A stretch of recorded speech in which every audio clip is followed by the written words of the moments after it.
నమస్కారం. Welcome to Radha's ప్రాచీన ప్రాంగణం.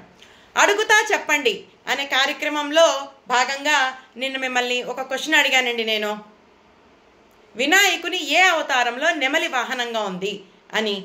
దాని సరి అయిన సమాధానం వికట అవతారం అండి.